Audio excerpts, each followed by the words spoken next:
시청자 여러분 안녕하십니까? 프레스룸 라이브입니다. 오늘 우리 주식시장 오르고 있습니다. 원달러 환율은 어제보다는 안정이지만 그래도 높은 상황입니다. 오늘 경제 뉴스들로 시작하겠습니다. 김태봉 아주대 경제학과 교수, 박시동 경제평론가 나오셨습니다. 어서 오세요. 안녕하세요. 안녕하세요. 네, 오늘 코스피 지수 또 떨어지면 불안했을 텐데 그래도 반갑게 강세를 보이고 있습니다. 오늘 새벽 마감한 뉴욕 증시가 AI 얘기가 나오면서 사실 상승세로 마감을 한 영향, 그 덕분이 큰데요. 평론가님, 이 재밌는 포인트가 이 나스닥 지수가 오른 이유가 이 AI 훈풍, 특히 구글에서 만든 AI에 대한 호평이 이어졌다고요? 맞습니다. 최근에 이제 사실은 주식시장의 가장 큰 화두는 AI 거품론이거든요. 네. 엔비디아가 높은 실적을 냈음에도 불구하고 시장에서는 엔비디아의 칩을 받아서 만드는 AI를 연산을 돌리는 회사들이 과연 수익을 낼 수 있을까? 이게 이제 의구심의 핵심인데요. 네. 그 중에 하나인 대표격인 사실 이제 구글이죠. 정확하게는 이제 알파벳입니다. 본사 이름은. 네. 이쪽에서 만든 그 제미나이 3.0이 이제 시장에서 평가를 받았는데 네. 호평 일색이에요. 아하. 그러다 보니까 여전히 네. AI 기술은 발전 가능하고 시장에서 수익도 가능하다라고 하면서 소위 말하면 투심을 얼어붙게 만들었었던 AI 거품론 또는 이제 위기론에 대해서 정면으로 사실은 이제 반박하는 모양새가 갖춰지면서 증시가 올라갔다 이렇게 볼 수가 있겠습니다. 네, 이게 구글 최신 AI가 지금 말씀하신 제미나이 3.0이라는 건데 맞습니다. 이게 챗 GPT, 그러니까 오픈 AI의 챗 GPT를 넘어설 것이라는 얘기도 있어요. 그 정도인가요? 맞습니다. AI의 대표격이면은 뭐 우리가 다 아는 챗 GPT인데 지금 이 제미나이 3.0이 챗 GPT를 가볍게 넘어섰다는 평가를 받고 있어요. 네. 심지어는 오픈 AI CEO인 샘 올트먼조차도 구글의 제미나이 3.0이 놀랍다. 이제는 본인들이 구글을 쫓아가야 되는 입장이다라고 평가할 정도로 지금 네. 호평을 받고 있고요. 네. 일론 머스크라든지 마크 베뇨프 같은 인터넷 기업을 이끌고 있는 모든 CEO들도 이제는 모든 면에서 엄청난 진전을 이뤘고 다시는 챗 GPT로 안 돌아가도 될 정도다라고 평가를 받고 있습니다. 정확하게는 네. 어떤 면에서 좀 특별하게 이제 평가를 받고 있냐면 네. 뭐 기존에 있던 모든 AI들처럼 연산이라든 추론이라든 이런 것들 잘합니다만 그 완성도 면에서는 압도적이에요. 예를 들어서 우리나라의 예를 좀 들어드리면 최근에 네. 끝난 수능 관련해 가지고 네. 실제로 이제 여러 이제 인공지능 모델을 통해서 시험을 보게 만들었어요. 근데 이제 가장 앞선 모델이라고 할 수 있는 챗GPT5 네. 같은 것들이 네. 겨우 1등급을 받는 수준이었는데 네. 이 제미나이 3.0은 압도적으로 사실상 거의 전 과목 만점 수준의 더 잘 풀었군요, 얘가. 그런 네. 우리가 이해하기 쉬우면 그 정도의 네. 완성도를 보였다라는 거고요. 특별하게 이제 주목을 받는 거는 시각화에 능통했다라는 평가를 받고 있습니다. 예를 들어서 뭐 우리가 여행 계획을 짜줘 이렇게 얘기하면 뭐 첫째 날은 어디로 가세요? 이런 정도의 네. 텍스트는 많이 봤는데 네. 이제는 그걸 아예 어디에 가면 실제로 현장에 갔었던 영상, 현장의 사진, 맛집의 어떤 뷰의 사진 이런 것들까지 맞춰주면서 네. 시각화, 이미지, 영상의 능통한 모습을 보이면서 이제 AI가 사실은 모든 시각 정보까지 나갈 수 있다. 텍스트 기반을 뛰어넘었다라는 평가를 받고 있어요. 그러다 보니까 사실은 이제 연산과 사용력에서 압도감을 주면서 기술 격차를 벌리는 거 아닌가? 뭐 이런 정도로 호평을 받고 있다 이렇게 네. 볼 수가 있겠습니다. 그러니까 AI가 사실 더 발전을 할 수 있다라는 그런 기대감을 주기 때문에 더 이런 영향력이 있었던 것 같은데요. 그러면 AI 거품론 이제 끝난 건가요? 글쎄 이제 앞으로 지켜봐야 되겠지만 제가 계속 제미나이가 궁금해서 네. 한번 제미나이 켜보고 방금 전에 물어봤었어요. 네. 너 얼만큼 똑똑해졌니? 그랬더니 본인 스스로는 똑똑한 비서에서 이제 숙련된 파트너다라고 광고를 네. 하더라고요. 거기가 참 집약적으로 그 표현을 잘한 것 같습니다. 네. 더 이상 비서가 아니다. 예, 그렇습니다. 구글 제미나이는 예전부터 저는 챗GPT를 뛰어넘을 거라는 예상은 어느 정도 했었는데요. 왜요? 그 이유가 기본적으로 이 구글은 플랫폼 기업입니다. 네. 그래서 엄청나게 다양한 정보를 갖고 있을 뿐만 아니라 다양한 어떤 결제망과 다양한 어떤 그 안에서의 네트워크 효과를 만들 수 있는 플랫폼이 존재를 한다는 거죠. 챗GPT는 단순히 기술 기업이었지만 네. 구글은 그런 플랫폼을 자산으로 한 다양한 비즈니스가 가능한데 지금 구글이 추구하는 어떤 그 AI의 형태라는 것은 단순히 그런 텍스트 기반의 앞서 말씀하셨던 것처럼 AI가 아니라 실제로 사람이 해야 되는 일을 대신해서 할 수 있는 비서 역할을 할 수 있는 에이전트 AI로 지금 향해 가고 있거든요. 네. 그러니까 예를 들면 이제 여행을 일본으로 가고 싶어. 근데 대략 거기 가서 뭐 맛있는 거 뭐 먹고 싶어 하면은 그런 여행 계획을 그냥 짜주는 것뿐만 아니라 실제로 예약까지 대신 해주는 네. 그런 기능이 탑재된 것이 이제 에이전트 AI라고 하는데 네. 아마도 그 방향으로 나가기 위한 일종의 첫걸음이 지금 업그레이드 버전이 아닌가. 네. 그런 이미지 뭐 코딩 그다음에 장기적인 어떤 좀 더 깊숙한 추론 그리고 대신 또 예약을 해준다거나 뭐 정리를 해준다거나 하는 그런 에이전트 AI의 개념으로 지금 진화해가고 있는 과정이다라고 네. 이제 보시면 될 것 같습니다. 근데 이제 한편으로 네. 좀 놀라운 거는요. 네. 그동안 이제 사실은 엔비디아가 주목받았다는 것은 엔비디아의 독보적인 GPU 칩 때문이거든요. 근데 사실은 모든 AI 기업들이 그 엔비디아 칩을 받아서 네. 그걸 가지고 이제 연산이라든지 뭘 만드는 게 이제 현재 AI 섹터의 네. 흐름이었다 이렇게 보는데 네. 지금 구글이 밝히기를 지금 이번 제미나이에는 구글이 직접 만든 TPU 칩으로 본인들이 제미나이를 만들었다라고 하는 칩이 거예요. GPU가 아닌가요? 맞습니다. 네. 이제 엔비디아 칩이 아니라는 거예요. 그래서 브로드컴을 네. 통해서 만든 본인들이 직접 자체 개발하고 설계한 TPU 칩으로 만들었는데요. 이게 이제 비용 같은 경우에는 6분의 1 정도로 주는데 현재 뭐 엔비디아 칩을 뛰어넘었다 이렇게 평가하기는 어렵습니다만은 그럼에도 불구하고 이 정도 AI를 굴릴 수 있다는 걸 입증했거든요. 네. 이게 앞으로 또 한편에 이제 비용 절감 내지는 AI 생태계에 미치는 또 파급력도 상당할 거다라고 네. 지금 전망을 받고 있습니다. AI 생태계에 미치는 영향이 상당할 것이다. 어쩐지 오늘 코스피 지수는 많이 오르는 모습이기도 합니다.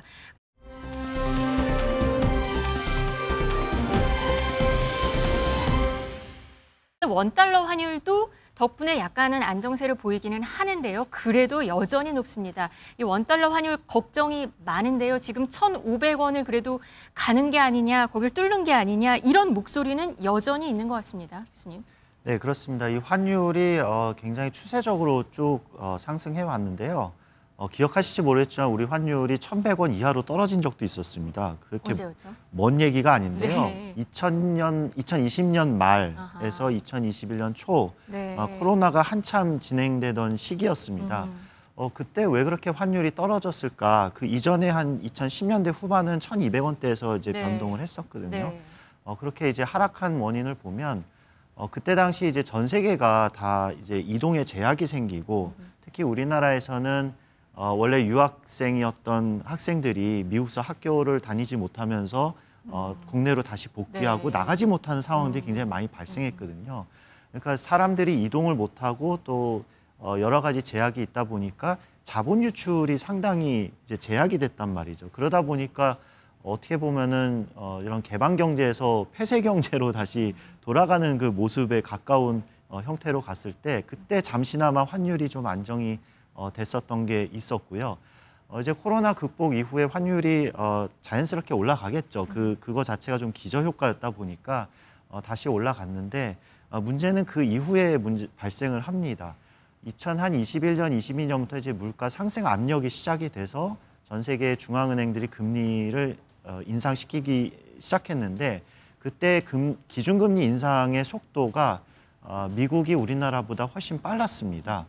그러다 보니까 전통적으로는 우리나라 금리가 미국 금리보다 높아야 되는 게 정상인데 2022년 중반이었나요? 그랬네요. 2022년 10월에 예. 있었네요. 1,400을 한번 찍은 적이 있었네요. 예, 그때 이제 기준금리 소위 말해서 역전 현상이라고 더 네. 안정적이라고 생각하는 미국 경제의 기준금리가 우리나라의 기준금리보다 더 높아졌던 상황이죠. 네. 이거는 굉장히 교과서적인 말씀을 드리자면 어떤 특정 국가의 금리가 다른 국가보다 금리가 높으면 자본 유출이 금리가 낮은 데에서 높은 데로 이제 발생을 합니다.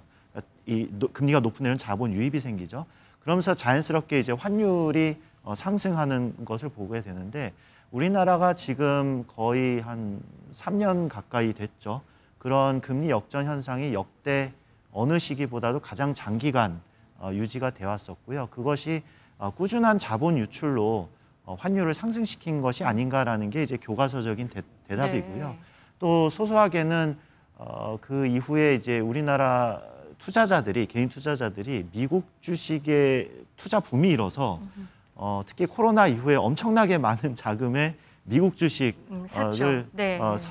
매수한 네, 네. 금액이 크고 그것이 실제로 환율에 영향을 미쳤다는 뭐 한국은행의 어떤 그 담당자분이 네. 말씀을 하시기도 하더라고요. 근데 지금 그래서 1,500원을 뚫을 기세라고 하거든요. 사실은 그렇게 되면서 우려의 목소리가 많습니다. 유학생 부모 당장 돈을 바꿔야 되기 때문에 시름이 크고요. 여행 가시려는 분들도 고민이고요. 그것보다 고환율은 물가를 밀어 올려서 장바구니 부담을 키우는 상황이 됩니다. 실제 수입 물가, 그러니까 외국산 소고기, 아몬드, 뭐 치즈 가격 다 많이 올랐다면서요?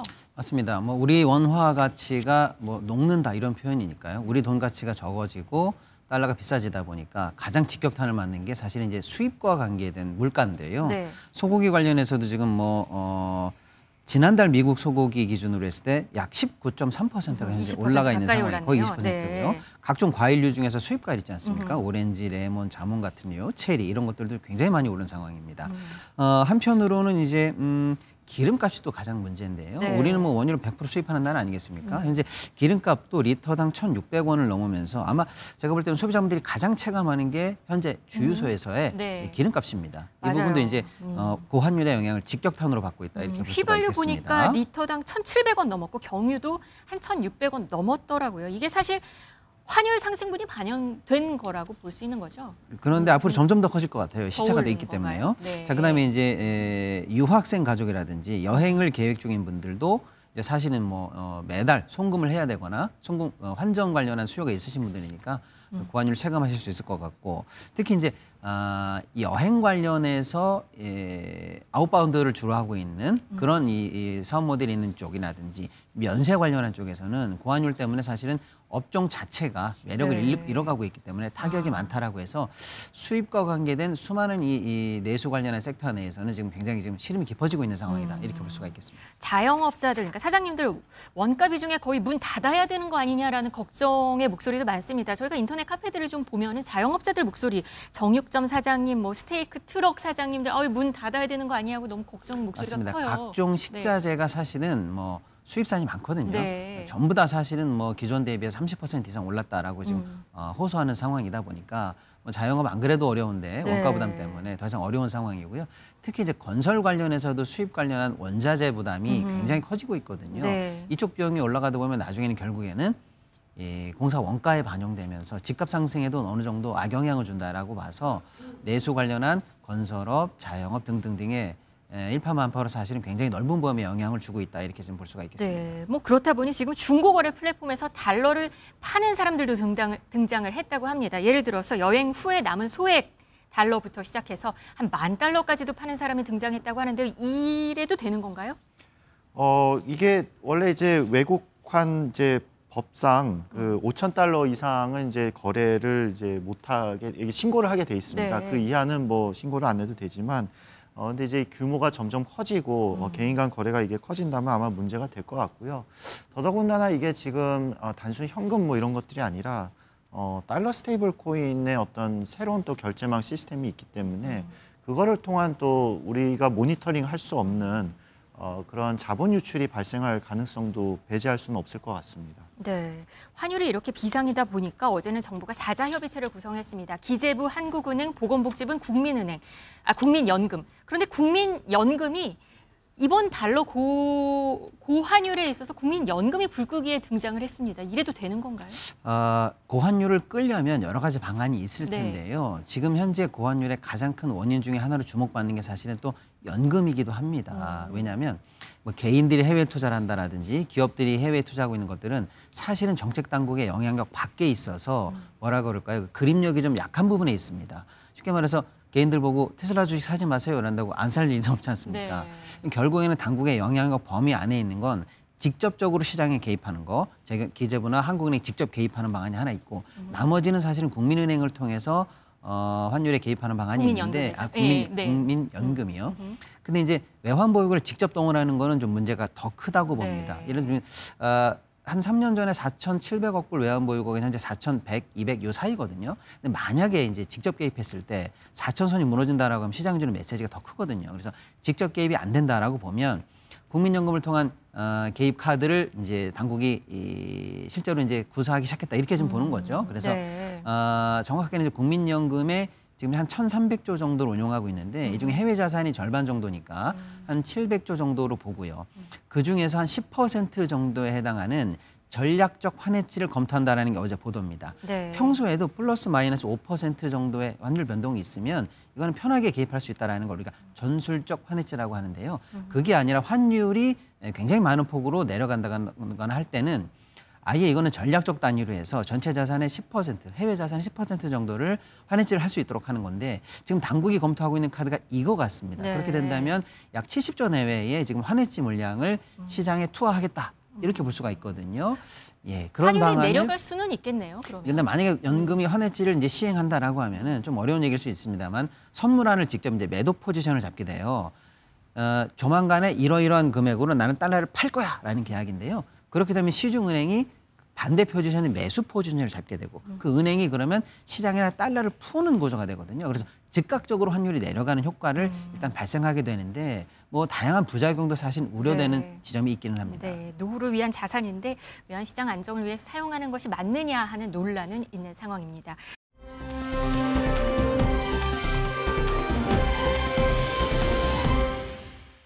우리나라 내부 상황은 이렇고요.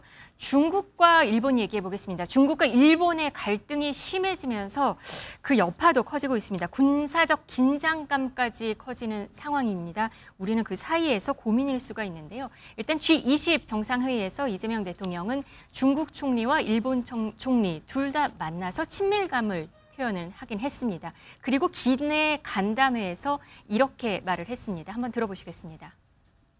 대한민국 입장에서 현재 상황을 냉철하게 지켜보고 대한민국 국익이 훼손되지 않도록 국익이 극대화될 수 있도록 최선을 다해야 되지 않을까 싶습니다. 제가 오늘 낮에 다카이치 일본 총리한테도 똑같은 얘기를 했는데 국가 간의 관계나 개인 사람 간의 관계는 다를 바가 없다. 어려운 껄끄러운 측면들이 있으면 그 부분을 최소화하면서 사람 관계를 잘 만들면 좋지 않냐. 어떻게 사람이 완벽한 존재일 수가 있겠느냐. 국가 간의 관계도 마찬가지다. 이렇게 말씀드렸습니다. 네, 이재명 대통령 다카이치 총리를 만난 자리에서 이런 조언도 했네요. 사실은 지금 뭐 일본이 이 중국을 뭐 외교적으로 조금 도발한 감이 있죠. 그리고 중국이 이제 적극적으로 지금 대응하는 상황이라 양측의 갈등이 격화되고 있는데 네. 우리 입장에서는 반사이익을 취하면 되는 거 아닌가라고 할 수도 있겠습니다만은 대통령 입장에서 우리 국익이 훼손되지 않기 위해서 예의주시하면서 실용적으로 양국의 입장 사이를 잘 살펴봐야 된다라는 입장을 낸 걸로 이제 보입니다. 네. 중국은 일본을 겨냥해서 서해 곳곳에서 무력 시위를 벌이고 있는데 또 한국에는 그래도 중국은 우호적인 메시지를 내나 봐요. 그렇죠. 아무래도 이제 일본을 고립시키기 위한 전략이 아닐까. 한국을 좀 더 이렇게 끌어들여서 친하게 지내면서 그런 이제 가 있지 않을까 싶습니다. 네. 이 와중에 중국 시진핑 주석은 트럼프 대통령과 어젯밤에 통화를 했습니다. 그러면서 트럼프 대통령은 중국의 대만 문제 중요성을 이해한다 이런 얘기를 했습니다. 그러면 트럼프 대통령은 또 중국 편을 든 건가요? 안 그래도 지금 미중 간의 갈등이 어느 정도는 지금 협상을 통해서 물밑에서 계속 조율되고 있는 상황인데 굳이 여기서 중국의 레드라인을 건드리거나 할 필요는 없다라고 하는 정치적 계산이 깔린 발언이라고 보고요. 네. 특히 이제 일본의 도발이 그렇다면 미국과 치밀하게 뭐 사전에 조율되거나 또는 사후에 조율되고 있지 않다라는 얘기를 통해서 네. 사실은 조금 중국 측의 입장에 맞는 메시지를 트럼프 대통령이 던졌다 이렇게 좀 볼 수가 있을 것 같습니다. 네. 일본은 지금 중국의 일단 제재로 경제적 타격도 꽤 클 것으로 예상이 되고 있는 상황인데요. 중국 관영 매체도 이렇게 말했습니다. 들어보시죠. which we consider a conservative scenario, it would directly lead to a contraction of 0.8% to 1.2% of Japan's GDP. 네, 일본 경제 타격이 정말 예상이 된다는 거죠? 예, 기본적으로 이제 일본으로 가려고 했던 그 관광객 수요가 중국인 관광객 수요가 아무래도 많이 급감을 할 것 같고요. 사실 이게 저희도 경험해보지 않았습니까? 예전에 사드 사태 네, 때 네. 한한령 공식적으로 중국 정부는 한한령을 내리지는 않았다고 했지만 사실상의 한한령이라고 하면 네. 그때 중국인 관광의 감소와 더불어 우리나라의 각종 다양한 뭐 화장품이라든지 상품 이런 것들이 타격을 엄청나게 받았었거든요. 네. 그런 경험을 떠올려 본다면 일본도 그런 적지 않은 타격을 받을 거란 예상이 들고요. 반면에 또 이제 인근 나라에 이제 놀러 갈 수 있는 나라로서 일본 말고도 우리나라가 있기 때문에 이런 측면에서 보면 좀 반사이익을 얻을 수 있는 것은 있을 것 같습니다. 네. 중국인들이 이제 우리나라 이제 원화 환율도 내려갔겠다. 네, 맞아요. 일본으로는 가기 싫겠다. 그러면 게다가 또 요새 인터넷에 이제 서울병이라고 해서 젊은이들 사이에서 한번 서울을 갔다가 중국으로 돌아가는데 서울을 잊지 못해서 다시 오고 싶어하는 그 병을 서울병이라고 네. 합니다. 그런 게 이제 유행에 번질 정도로 이제 한국 관광의 수요가 굉장히 늘어날 것으로 이제 기대가 됩니다. 우리나라 반사이익 얘기 나오죠. 한국 환율 우리는 지금 타격인데 우리나라로 오는 외국인들한테는 사실 이 환율은 좀 이득일 것 같기도 합니다. 그래도 이 다카시 총리 지지율은 70%에 육박한다고 해요. 그러면서 어제는 옷에 대해서도 이러쿵저러쿵 말이 많았는데 이 사나의 백이라고 하는 그러니까 다카시 총리의 가방에도 그렇게 인기를 끈다고 하면 품절될 정도로 인기라고 해요. 맞습니다. 뭐 일본 경제 먹구름이 좀 들이오는 상황이기도 하고 네. 양국 갈등이 어떻게 될까 우리는 관심이 많습니다만 일본 내에서는 오히려 뭐랄까 약간 자기네 나라를 지키는 느낌으로 해서 약간 뭐랄까 좀 보수층을 겹집하면서 오히려 지지율이 높아지고 있는데 특히 그런 인기가 사실 이제 백의 절판까지도 지금 나오고 있다는 지금 하는데요. 들고 있는 저 가방인가 봐요. 맞습니다. 네. 저게 총리 지명하고 처음 관저에 들어설 때 들었던 가방이라고 네. 하거든요. 이른바 아예 그냥 사나이 백으로 이름이 이름도 불리면서 불리고, 네. 인기를 끌고 있다고 하는데요. 우리 가격으로 치면 그냥 우리 돈으로 한 130만 원 정도에 해당하는 가격이라고 하는데 현재는 뭐 주문이 몰려가지고 뭐 검은색만 주문이 가능하고 그나마도 출고하는 데까지 9개월을 기다려야 된다라고 할 정도로 사실은 뭐 일본 내에서는 네. 어느 정도 인기를 지금 현재 끌고 있다 이렇게 좀 봐야 될 것 같습니다. 네, 일본 경제 타격으로 뭐 우리나라 반사 이익도 나오는 상황이고요. 외국인도 우리나라에 와서 좀 돈 많이 써서 내수에 좀 도움이 좀 됐으면 좋겠습니다. 오늘 경제 라이브는 여기까지 전해드리겠습니다. 김태봉 아주대 경제학과 교수, 박시동 경제평론가와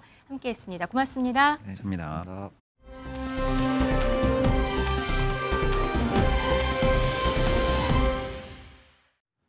계속해서 뉴스 라이브입니다. 실시간 관심을 끄는 화제의 뉴스들 만나보시죠. 지난주 홍장원 전 차장에 대한 윤석열 전 대통령의 반대 신문, 극렬한 공방의 대상이었죠. 여인영 전 방첩사령관이 어제 증인으로 출석했습니다. 앞선 재판에서 윤 전 대통령은 완연한 비하의 표현까지 서슴지 않았는데요. 일단 당시의 발언부터 보고 오시죠. 방첩사령관이라는 놈이 이거 수사에 시우자도 모르고 이거 어떻게 이런 놈이 방첩사령관 하나 그런 생각 들었죠. 여인영 방첩사령관도 증인한테 이런 실시간 위치 추적 부탁하는 거 보니까 이 친구 이거 좀 이상하네라는 생각이 들었으면 피고인 부하에게 책임을 전가하시는 건 아니죠? 아니 그 얘기를 하는 게 지금 아니에요. 그 얘기하는 게 아니라 여인 사령관이 왜 그런 요청을 한 겁니까? 그 당사자가 어제 재판에 나온 겁니다. 일단 핵심 질문들의 대체로 증언을 거부했는데요. 그러면서도 지난 삼청동 안가 회동에 대해서는 입을 열었습니다. 무릎을 꿇었다는 표현까지 나왔습니다. 법이 보장한 대통령이 갖고 계시는 비상조치권이라 할지라 그래도 그는 불가능합니다. 그럼 제가 왜 무릎을 꿇었을까요? 제가 1개 사령관밖에 안 되는데 대통령님 앞에서 그런 얘기를 하면 제가 뭐가 되겠습니까? 무례한 발언을 내가 했구나 하는 생각도 들고 해서 죄송한 마음도 있고 또 급하게 술도 한두 잔 들어간 게 있어서 감정이 격해져서 제가 무릎 꿇고 그러고 말씀드렸습니다. 감정이 격해져서 비상대권의 계엄 이런 것들을 언급하는데 군 통수권자가 실상을 잘 모르는 것 같더라. 군은 그런 준비가 안 돼 있다. 이 실태에도 알리고 우려를 표하긴 했다는 겁니다. 본인에게 유리할 수 있는 진술이죠. 해명을 위해서는 이렇게 목소리를 내기도 했습니다. 이재명, 한동훈, 우원식 등 여전 사령관의 휴대전화 속에 이른바 체포조 명단 메모가 제시될 때는 격한 감정을 토로하기도 했습니다. 그냥 끄적끄적거린 겁니다. 그 조각들 중에서 취사 선택을 해서 왜 멋대로 스토리라인을 만듭니까? 요건 김영현 장관으로부터 들었던 이름을 메모한 것인가요? 뭐 누구한테 들었고 하는 것은 뭐 충분히 추정은 가능하시겠지만 그것은 제 형사재판과 관련돼 있기 때문에 증언은 거부하겠습니다. 이렇게 대부분의 증언은 본인의 재판을 이유로 거부했는데요. 본인에게 이 체포조 명단을 전해들었다고 했던 홍장원 전 차장에 대해서는 피해자끼리 물고 뜯고 싶지 않다면서 언급을 피하기도 했습니다. 재판부는 27일, 내일 모레죠. 한 차례 더 여전 사령관을 불러서 신문할 예정입니다. 전국을 돌면서 대여 장외 집회를 펼치고 있는 국민의힘이죠. 당 지도부로 동행하고 있는 양양자 최고위원의 지난 22일 발언이 논란이 됐습니다. 영상을 먼저 보고 오시죠. 22살에 이곳 부산 남자가 저한테 와서 결혼해달라고 해서 했는데 잘했죠? 저 부산 며느리입니다. 내려가라고 자꾸 그러시는데 저는 그렇습니다. 전라도 사람 맞습니다. 저한테 빨갱이라고 해도 저는 할 말이 없습니다. 저는 원래부터 속이 빨겠습니다. 제가 직접 이 워딩을 옮기지는 않겠습니다. 뭐 어쩌다 이런 말이 나온 걸까요? 본인 말대로 호남 그리고 민주당 출신 또 이른바 찬탄파라서 현장의 반발이 아주 거셌다는 겁니다. 한쪽에서는 뭐 전라도 출신이다. 한쪽에서는 한동훈 파니까 내려가라. 극단적인 분들의 폄훼가 있었다. 아니라고 싸울 수도 없었고 일단은 연설해야 되니까 어쩔 수 없었다는 마음에서 했다고 본인이 해명을 했는데요. 다만 아무리 그렇더라도 오랜 분열과 차별, 갈등을 불러왔던 그 단어를 직접 사용한 점은 불필요한 오해를 불렀다. 주의가 좀 필요했다는 지적이 나오고 있습니다. 결혼도 미루고 10년 동안 칼 갈았다. 10년 전 국정농단 사건의 주범인 최순실, 현 최서원 씨의 딸 정유라 씨. 역시 현재는 개명해서 정유연이죠. 이런 SNS 글을 돌연 올려서 논란이 됐습니다. 핵심은 어머니 최 씨와 박근혜 전 대통령이 무죄라는 주장인데요. 재심을 청구하겠다. 또 당시에 사건을 수사했던 한동훈 전 대표라든지 국회의원들, 언론사, 유튜버 등을 대상으로 대규모 소송전도 예고했습니다. 본인에 대한 후원 계좌도 이렇게 공개했는데요. 현실적으로 받아들여지기 힘들 텐데 이런 주장을 펼친 이유에 대해서 일각에서는 사면되지 못한 최 씨 그리고 본인의 경제적 위기 때문이 아니냐 보수 진영의 관심 환기 차원이라는 분석도 나오고 있습니다. 구 정유라, 현 정유연 씨의 국정농단 사건 언급이었고요.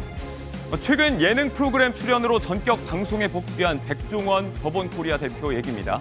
앞서 6개월 전에 방송 활동을 접고 회사 일에 집중하겠다고 밝힌 바가 있었죠. 해당 유튜브 영상이 비공개 처리돼서 더 이상 볼 수 없게 됐습니다. 더본코리아 측은 유튜브 채널 개편 차원이라고 설명을 했지만요.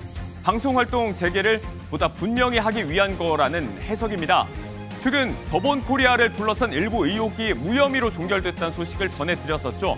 사법 리스크 부담도 어느 정도 해소가 된 만큼 방송 복귀도 이제 탄력을 받지 않겠느냐는 건데요. 백 대표가 출연한 넷플릭스 흑백요리사 2 역시 다음 달 공개를 앞두고 있습니다. 방송 활동 재개 박차를 가하고 있는 백 대표 얘기였고요. 최근 건강이 좋지 않다고 알려진 배우 이면식 씨. 부쩍 수척해진 모습으로 근황을 알려왔는데요. 어머니의 유산인 1000평 규모의 한옥을 관리하면서 살고 있는데 이 과정에서 농약을 잘못 먹었다는 소문에 대해서 설명했습니다. 뭐 좀 이상했어. 이제 핑하고 말이지.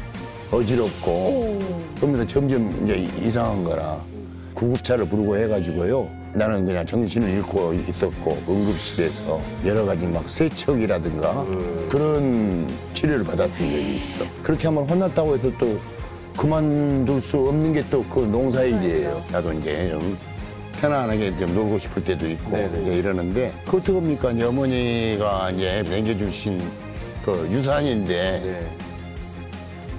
집에 사과나무가 좀 있는데 제초 작업을 하다가 그랬다는 겁니다. 최근에 배우 박원숙 씨, 또 황석정 씨 등 동료들로부터 건강이 좋지 않다는 이야기가 연달아 전해진 바 있는데요. 이런 일도 있었습니다. TV 속에 익숙하던 얼굴들이 변해가는 걸 보면서 우리도 나이를 먹는구나. 오래오래 건강하셨으면 좋겠다. 걱정하는 누리꾼들의 반응이 이어지고 있습니다.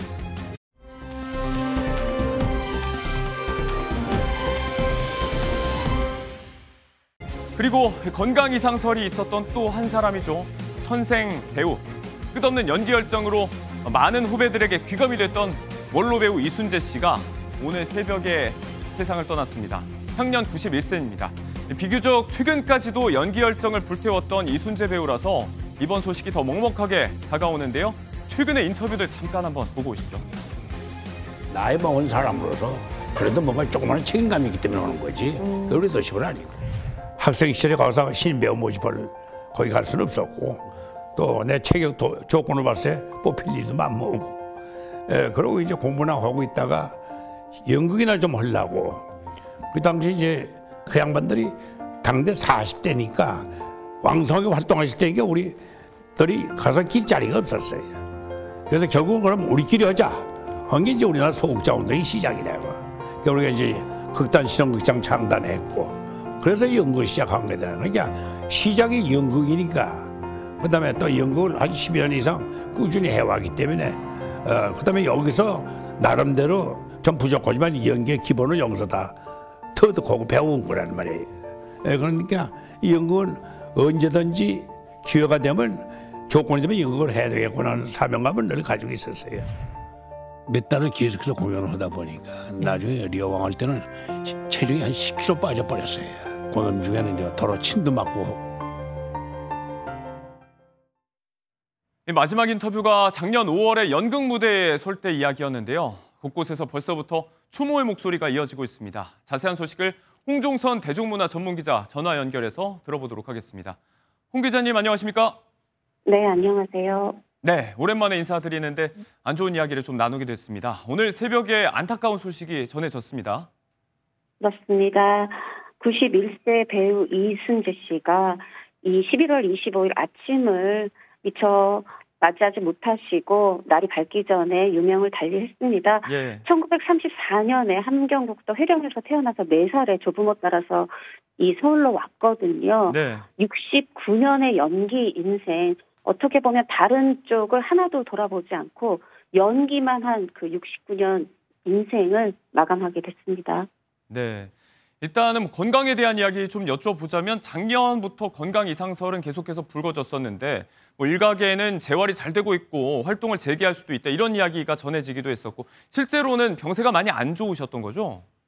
네, 제가 듣기도 서울 아산병원에 입원해 계셨고 굉장히 이제 친한 동생이라고 할 수 있겠죠. 배우 박근영 씨가 예. 이제 병문안을 가고자 했을 때도 이제 사양을 할 만큼 거절할 만큼 병세가 좋지 않았고요. 예. 물론 소속사는 워낙에 그동안 위기를 잘 넘기셨으니까 이번에도 위기를 잘 넘기시기를 바라면서 이제 미리미리 어떤 출연 작품들이나 이런 부분들을 받아 놓는 입장에서 건강 괜찮다 이제 얘기를 한 그 심정도 이해는 되는데 네. 개인적으로는 조금 미리 이렇게 병세가 악화됐을 때는 네. 주변에 가족만이 아니라 이 이순재 씨 하면 정말 전 국민이 많은 선후배 배우들이 사랑하는 배우 아닙니까? 그렇죠. 그런 이순재 씨와 작별할 기회를 줬었으면 얼마나 좋을까. 그래서 아마 지금 작별하지 못했던 그런 미처 작별을 준비하지 못했던 많은 네. 분들이 오늘 이렇게 애도를 하고 있다고 저는 생각합니다.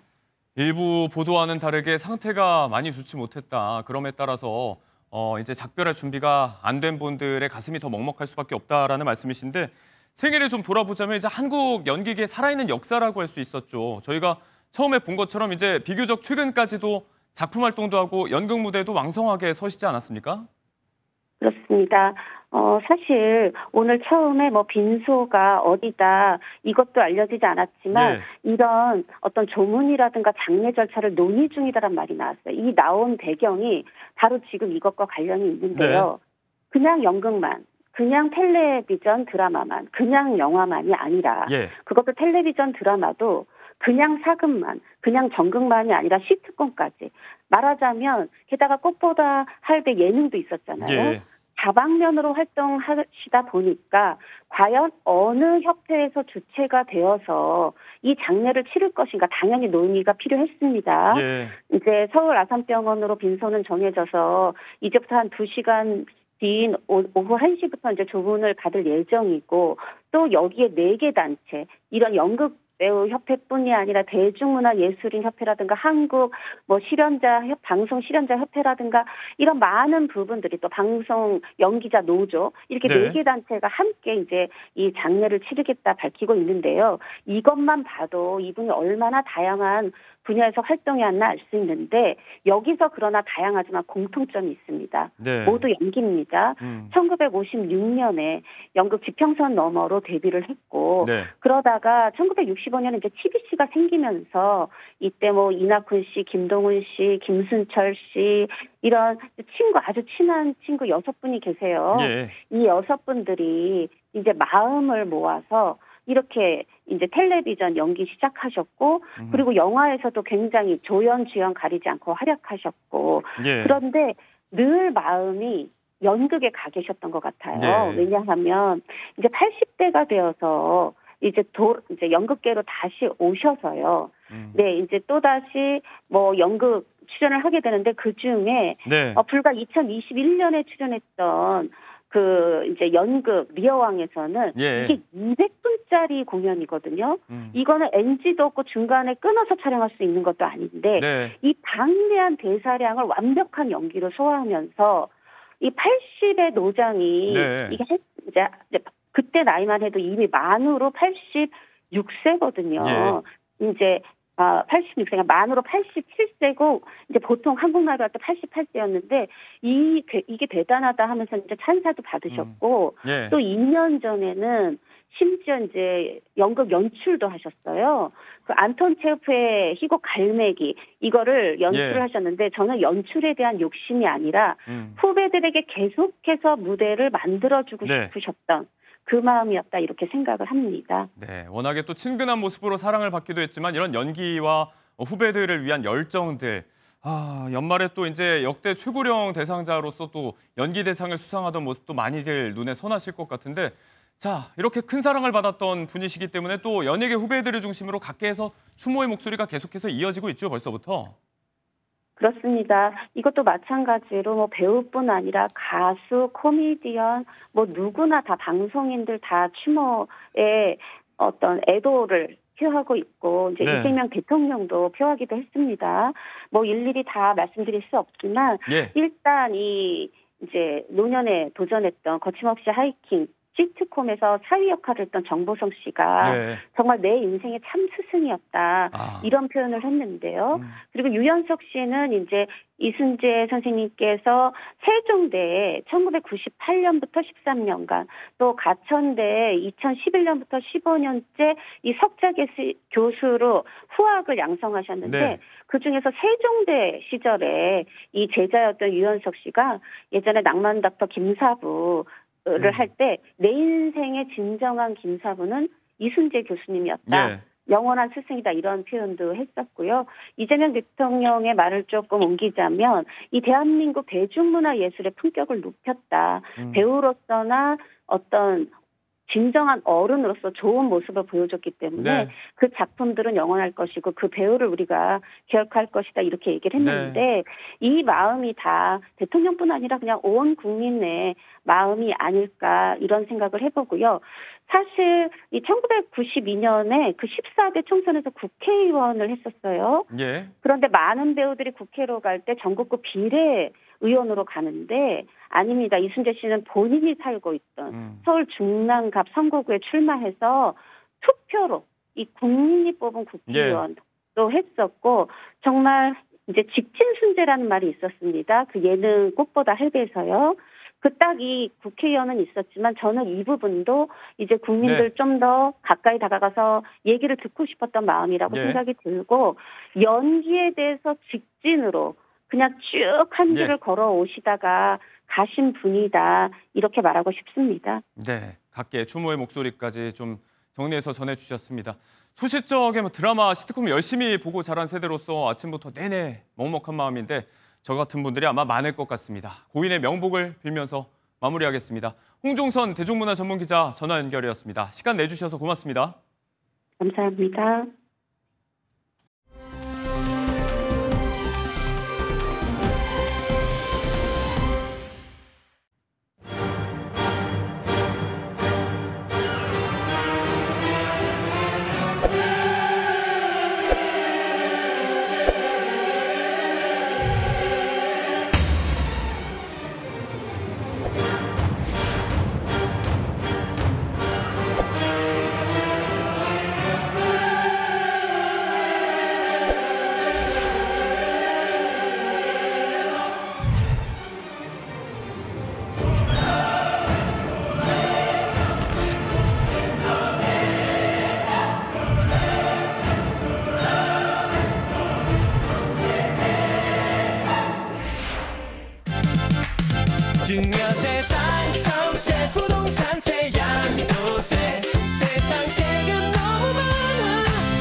네, 국내 세무 분야의 전문가 베테랑이시죠. 안수남 세무사님과 함께 세상의 세금 상식들 세세하게 전해보도록 하겠습니다.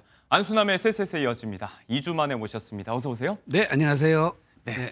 자, 오늘은 1세대 1주택 비과세 이 부분을 중심으로 해서 네. 각 주택에 대한 과세 규정들, 기준들 하나하나 좀 집중적으로 네. 알아보는 시간 네. 가져보도록 하겠습니다. 일단은 뭐 그 양도소득세 절세에 있어서 1세대 1주택 비과세는 뭐 최고의 절세 방법이다. 맞습니다. 많이들 알고 계시죠. 그렇습니다. 그래서 한 세대에 한 개의 주택만 갖고 있을 때는 거래 시에 이제 양도소득세 과세하지 않는다. 네. 다만 그렇게 되는 줄 알고 거래에 나섰다가 이게 2주택 이상으로 인정받아서 세금 폭탄 맞는 경우가 종종 있는 것 같아요. 저희 1세대 1주택 비과세 규정이 예. 다른 나라하고 비해서 훨씬 더 어렵습니다. 요건도 까다롭고 네. 특례 규정도 많고 그다음에 너무 자주 바뀌었어요. 예. 그러다 보니까 굉장히 어려운데 또 일반인들은 비과세 받고 싶은 욕망에 이걸 살짝 눈속임으로 조금 위장 전입을 해놓는다든지 네, 네. 위장으로 가짜로 용도변경을 해놓는다든지 이런 방법으로 했다가 다 그런 것들이 들키거든요. 예. 그러다 보니까 비과세 받는 줄 알고 팔았는데 나중에 비과세가 안 돼버리거나 지금처럼 다주택자 중과세가 유예 규정이니까 다행이지 예. 다주택자 중과세로 전환되는 순간에 세금 폭탄을 맞아버리는 거죠. 네. 그래서 절대로 독자적으로 판단하지 마시고 그다음에 또 주변에 비전문가들한테 조언을 구하지 마시고 네. 반드시 전문가를 대면 상담해서 네. 유료 상담을 꼭 받으셔야 돼요. 무료로 하면은 책임이 안 실어집니다. 그래서 꼭 반드시 유료 상담을 하시라는 말씀을 드리고 네. 이슈가 있으면 한 분한테 상담 받지 마시고 두 분, 세 분한테 또 확인하셔야 돼요. 크로스 체크도 좀 필요하다. 필요합니다. 네. 네. 저도 이제 뭐 찾아보니까 규정 자체가 굉장히 복잡하긴 하더라고요. 네. 그래서 뭐 이제 급한 마음에 실수를 좀 하게 되는 경우가 일반인들 같은 경우는 적지 않을 것 같은데 네. 세무사님께서 직접 접하신 사례들 좀 황당한 거 어떤 것들이 있을까요? 제일 1순위가 예. 한번 앵커님 오피스텔은 주택일까요? 아닐까요? 이 부분이 조금 이제 애매할 수 있을 것 같아서. 헷갈리죠? 네.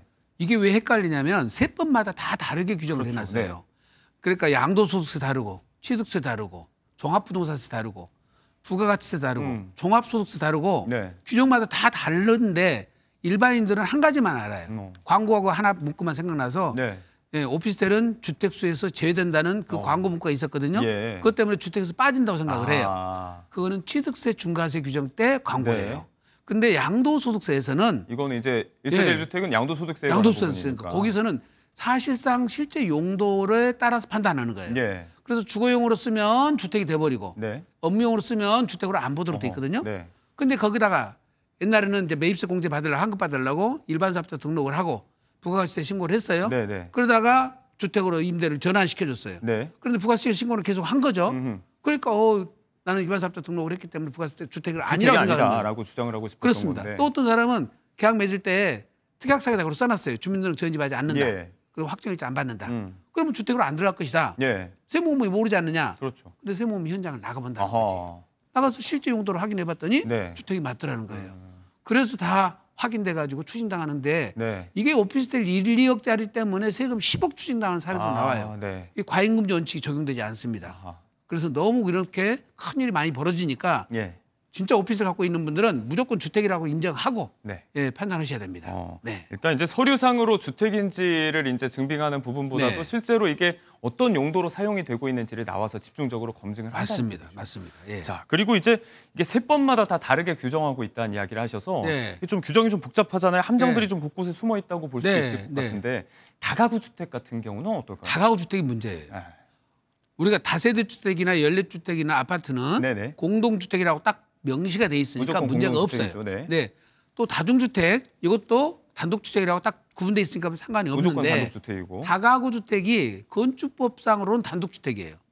근데 우리 세법에서는 예. 공동주택으로 취급을 합니다. 공동주택으로 취급하다 보니까 네. 어떤 문제가 생기냐면 1세대 1주택 비과세 규정에서 네네. 이게 전체를 비과세를 안 해줬거든요.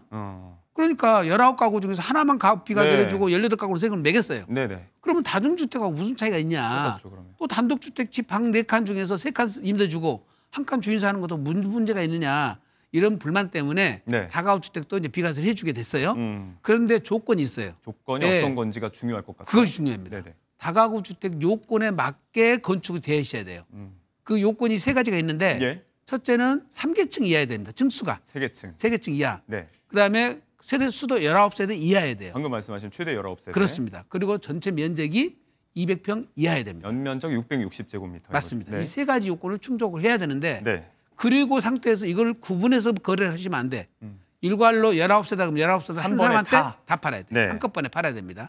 이 두 가지 조건을 충족을 해야 되는데 네. 어디서 위반이 나오냐면 네. 이제 대학가 같은 데 가보면 보통 1층은 근생, 2, 3, 4층, 3계층을 다가구로 짓거든요. 아, 그러니까 전체가 3계층이 아니어도 되고 상관없어요. 근린생활시설이 포함되어 네, 있어도. 근데 근생을 그대로 놔뒀으면 상관이 네. 없는데 이게 네. 세가 안 나가잖아요. 네. 그게 1층을 다가구로 바꿔버려. 어허. 그러고 나서 팔 때 그냥 팔아버려 모르고. 네네네. 그러면 4계층이 돼버리잖아요. 넘어버리네요. 넘어버리죠. 네. 그러면 이거를 세무서는 어떻게 하느냐?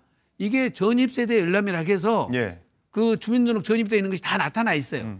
국세청은 네. 전산에서 확인하면 다 나타나 버린다는 거지. 그래서 4계층 썼다는 걸 확인해가지고 네. 요건 위반. 그래서 단독주택 탈락돼 버린 거죠. 네. 또 많이 걸리는 건 뭐냐면 옥탑이라고 있어요. 옥탑. 옥탑방이 있는 경우가 종종 있죠. 네. 대학가도. 옥탑을 옥탑방으로 써버려도 걸리고요. 예. 옥탑 자체를 불법으로 증축을 해가지고 네. 쓰다가 월세 한 2, 30만 원 더 받으려고 증축을 해놓으면 원래 요건이 건축 면적의 8분의 1 이하여야 되거든요. 네. 8분의 1을 초과해버리면 이것도 축소에 들어가 버려요. 네. 그리고 난리가 납니다. 이제 월세 조금 더 받겠다고 그 요건을 좀 벗어났을 때. 불법으로 용도 변경했다가 걸려가지고 문제가 되는 경우가 많으니까 네. 다가구 주택 갖고 계신 분들은 양도하기 전에 꼭 네. 전문가한테 상담 받고 팔으셔야 돼요.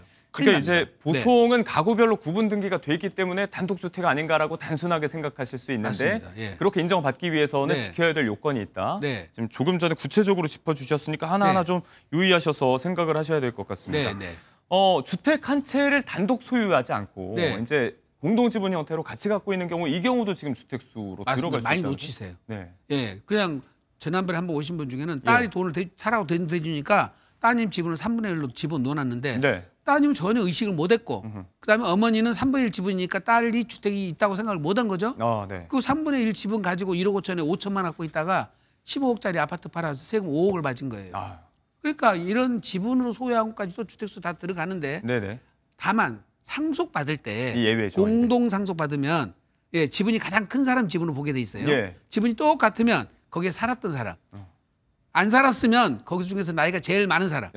연장자로 결정을 해서 한 사람 걸로만 보고 네. 나머지 소수 지분권자는 주택수 빼주는 경우가 있습니다. 네. 이 경우만 제외되고 예, 매매 당시에 지분이 들어간 거는 10분의 1만 들어가도 한 채로 치고 조심하셔야 됩니다. 이것도 네. 좀 잘 살펴봐야 될 것 맞습니다. 같습니다. 예. 상속으로 소유하고 있는 공동지분 형태인 경우에만 이제 주택수에 산입하지 않을 수도 있다. 네. 예외 규정이 있다는 것까지 저희가 좀 살펴봤고요. 네. 1세대 1주택 비과세 규정을 중심으로 저희가 다양한 차원의 주택의 경우에 대해서 어떻게 과세하고 기준은 어떻게 되는지 이야기해보고 있는데 자, 이런 경우도 있을 것 같아요. 농어촌 같은 곳에서는 이제 다가구 주택을 새로 지어서 펜션으로 쓰는 경우 있잖아요. 그렇습니다. 예. 펜션이니까 일단은 영업용 시설로 구분이 될 텐데 네. 이 경우에도 어떤 면적들은 주택으로 취급을 하기도 한다면서요? 그러니까 펜션을 짓는 방법은 세 가지가 있어요. 예. 예, 관광법에서 짓는 것도 있고요. 근린 생활로 지어서 펜션을 하는 방법이 있는데 네. 시골의 농어촌 같은 경우에는 이게 농가 부업소득이라 해가지고 세금을 부과를 안 하거든요. 예. 그래서 다가구로 짓고 그다음에 펜션 영업을 하면 이거는 영업용으로 사용했기 때문에 예. 주택수에서 빼줘요. 근데 거기서 보통 펜션에서 살면서 펜션업 하시는 분들이 계세요. 네. 일부러 본인들이 거주를 해보는 거죠. 네네네. 그러면 그것이 겸용주택으로 취급돼요. 어허. 일부 주택이 들어가 버렸잖아요. 네네네. 이게 주택수가 카운트가 돼버립니다. 그러니까 소유자가 살거나 네네. 관리인이 사는 경우 많은데 네. 이런 경우는 이 주택수에 포함되니까 반드시 이거를 본인들이 거주를 했을 때는 이건 한 채 가졌다는 생각을 하셔야 돼요. 네네네. 그래서 서울에 있는 다른 집 팔 때는 양도세 문제 생긴다는 거 아시고 최근에 이제 에어비앤비라고 또 많이 하시잖아요. 많이 하시죠. 예, 근데 주택에서 에어비앤비를 하시면 반대로 이거는 주택이 안 돼버려요. 그래요. 비과세가 안 돼버립니다. 네네. 그러니까 주택으로 보유하다가 네. 에어비앤비를 하다가 그냥 팔아버리면 비과세가 안 돼버려요. 네. 그러니까 에어비앤비를 취소를 하시고 네. 다시 주택으로 복귀를 시켜가지고 네. 일정 기간 보유를 하셔야지 옛날 주택 보유 기간하고 다시 용도변경 기간하고 네네. 통산을 해서 네네. 주택 보유 기간을 계산해 줘요. 그래서 에어비앤비를 해서 수익용으로 활용하는 것까지는 좋으신데 네. 그 기간은 주택으로 안 봐준다. 네. 이것도 잊지 마시기 바랍니다. 이제 네. 뭐 각각의 이게 주택으로 인정을 받아야 되는 사람들 혹은 그렇게 취급을 안 했으면 좋겠는 사람들의 입장이 다를 수 있으니까. 다를 수 있습니다. 네, 따져봐야 될 예, 부분들이 예. 있습니다. 네. 이제 겸용주택 말씀을 하셨으니까 상가 겸용주택 같은 경우도 이제 네. 말씀하신 대로 주택으로 사용하는 면적이 상가의 면적보다 더 넓으면 주택으로 본다. 다만 네. 여기에는 이제 12억 원 이하라는 가격 조건이 있는데 네. 이거 넘어서면 그럼 그냥 이제 일괄적으로 주택으로 안 보는 걸까요? 그러니까 그 전까지는 주택이 조금이라도 더 크면은 전체를 주택으로 봐주다 보니까 이제 과대하게 문제 생기는 거예요. 강남 같은 데는 막 100억짜리가 나오거든요. 예. 그럼 100억짜리 다 비과세돼 상가까지 비과세 돼버리잖아요. 그래서 12억이 넘는 고가 주택에 해당되는 부분은 네. 주택만 비과세를 해주고 주택으로 쓴 상가는 면적에 비과세를 대해서는. 안 해주는데 예. 이제 주의할 거는 12억, 13억 약간 넘어가시는 분들 있어요. 예. 그럼 13억이라고 쓰면은 네. 주택 부분만 비과세되고 오히려 상가에서 양도세가 2억 나와버리는 경우가 있어요. 그게 이제 거래가의 기준이 되는 거래가의 거죠, 기준이다. 12억 원이. 그러니까 그때 언저리 나오는 것들은 세금하고 비교를 해봐야 돼요. 예. 차라리 전체 비과세 받는 것이 유리할 수도 있기 때문에 네. 거래가액을 오히려 낮춰주고 어허. 세금을 전체를 비과세 받는 것이 네. 나을 수도 있습니다. 네. 조금 더 받으려다가 세금 폭탄 맞아갖고 네. 오히려 나한테 들어온 돈 인감 네. 소득이 달라져 버립니다. 12억 원이 기로가 될 수 있기 때문에 맞습니다. 네, 예. 손해까지 좀 잘 네. 따져봐야 될 것 같다. 주택에서 10억을 바로 빼주면 참 좋을 텐데 네. 전체 거래가액 갖고 판단하고 있다는 것을 주의하셔야 됩니다. 네, 알겠습니다. 네. 자, 예전에는 이런 경우도 좀 많았던 것 같아요. 이제 휴양지, 이를테면 강원도 동해안 쪽 이런 네, 곳에 네. 연립주택이라든지 아파트 이런 거 사다 놓고 네. 실제 주거용으로는 쓰지 않고 1년에 뭐 한두 달 가서 사시고 그런 분들 있잖아요. 네. 이 경우 지금 주택으로 안 보는 건지. 만약에 그렇다고 하면 이게 투기 수단으로 좀 변질될 가능성도 있어 그게 이제 무슨 일 때문에 그러냐면은 예. 상시 주거용으로 쓰지 않으면 주택이라 하더라도 예. 그 별장은 주택수에서 빼주는 거예요. 어허. 상시 주거를 안 썼기 네, 때문에 네, 네. 그러다 보니까 지금 말씀드린 휴양지에다가 그런 아파트나 연립주택 사놓고 네. 가끔 이용한다는 거죠. 만약에 그걸 주택에서 빼주려고 보니까 네. 전국 유명한 곳에서 다 집을 사놓고 특히 제주도 같은 거 사놨을 때 예. 주택수에 다 빠져버리잖아요. 그러면 투기 문제가 발생하기 때문에 그러니까요. 언제든지 주택으로 쓸 수 있는 그런 주택들은 네. 상시 주거용으로 안 썼다 하더라도 어허. 예 그거는 주택으로 인정을 합니다. 네. 그래서 어린이집 같은 거 마찬가지. 어린이집 아파트 안에다 어린이집 꾸며서 영업용으로 쓰잖아요. 예. 그것도 마찬가지. 어린이집 끝나고 주택으로 언제든지 쓸 수가 있기 때문에 또 아파트에다가 기숙사로 직원들 기숙사를 썼을 때도 네. 마찬가지요. 네. 원래 기숙사는 주택이 아니어야 되는데 이것도 마찬가지로 주택수로 들어가도록 돼 있습니다. 예. 자, 그러면 이제 건물의 형태가 아닌 권리에 대해서는 어떨까요? 네. 이를테면 이제 재개발, 재건축의 입주권, 네, 분양권 이런 것들 이거 뭐 갖고만 있어도 주택수로 지금 친다고 하더라고요. 그래서 그것이 원래는 주택이 아니어서 취급 안 했는데 네. 이게 때문에 이제 투기가 바람이 부니까 조합원 입주권은 2006년도부터 주택수에 포함을 시켰고요. 예. 취득세에서는 2020년도부터 조합원 입주권하고 분양권이 네. 취득세에서는 다 주택수에 포함됩니다. 네. 다주택자 중과세 규정을 할 때 종합부동산세는 유일하게 주택에다만 과세를 하기 때문에 네. 그것이 안 들어가요. 그러니까 양도소득세하고 예. 그다음에 양도세 비과세하고 중과세, 네. 취득세 중과세 규정에서는 조합원 입주권하고 그다음에 분양권도 주택수에 포함된다. 네. 그거는 취득할 때 주택수 계산을 하니까요. 예. 취득해서 잔금 내서 아파트로 변할 때 기준 갖고 따지는 거 아니에요. 예. 조합원 입주권 취득할 때 몇 채냐. 네. 분양권 취득할 때 내가 몇 채냐에 따라서 네네. 3주택이면 그 사이에 또 팔았을 거 아니에요. 네. 팔고 난 다음에 중공 떨어서 입주를 하더라도 네. 중과세를 먹어요. 음. 취득 시점에서의 주택수를 조심하셔야 됩니다. 네. 조심하셔야 됩니다. 복잡하지만 네, 아무튼 네. 권한을 취득하는 시점이 문제가 될 수 있다는 예, 거. 예, 예.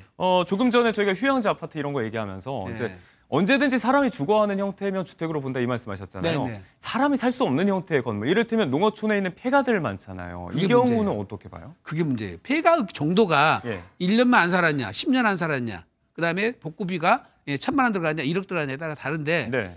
다툼의 여지가 있기 때문에 원래 폐가는 주택수에 안 넣도록 돼 있어요. 그러나 내가 중요한 집을 팔 때는 네. 이걸 완전히 멸실하고 멸실을 먼저 하는 게 없애버리고 좀- 난 다음에 네. 깔끔하게 하고 파시는 것이 좋습니다. 부작용이 없겠군요. 그렇습니다. 자, 마지막으로 여쭤볼 얘기입니다. 이거는 이제 가격과 지역에 따라서 좀 달라질 수 있는 얘기인데 예. 이제 1억 원 이하 저가 주택에 대해서는 취득세 상으로는 세법상 네. 여기에 대해서는 주택수로 치지 않는데 네. 그런데 양도소득세 비과세 규정에도 이런 가격에 따른 어떤 배제 그게 요건이 없어요. 있습니다. 없는데 네. 취득세는 전국에 1억 이하, 네. 수도권 밖에는 2억 이하까지도 주택수 빠져요. 네. 예, 종합부동산세도 지금 4억 이하까지 빼주거든요. 네. 근데 1세대 1득 비과세 규정에서는 제외시켜준 거 없습니다. 이거는 뭐 1억 원 이하든 뭐 3억 원 이하든 1,000만 원짜리 다 가격과 들어가고 상관없이. 다주택자 중과세 규정을 적용할 때만 네. 지방에 3억짜리, 네. 1세대 2주택자로서 1억짜리 네. 다주택자 중과세에서는 빠지는 데가 있어요. 네. 근데 비과세에서는 제외 규정이 없다. 모든 주택이 다 들어간다. 네. 꼭 기억하셔야 됩니다. 자, 다주택자 중과세 규정에 대한 이야기고 네. 저희가 오늘 중점적으로 다뤘던 1세대 1주택 비과세 규정과는 상관이 없는 이야기까지 마지막으로 정리해봤습니다. 네. 알면 알수록 좀 복잡한 느낌이 있는데 오늘 집중해서 보시면서 정리가 좀 되셨길 바랍니다. 안수남 세무사님과 함께했습니다. 고맙습니다. 네.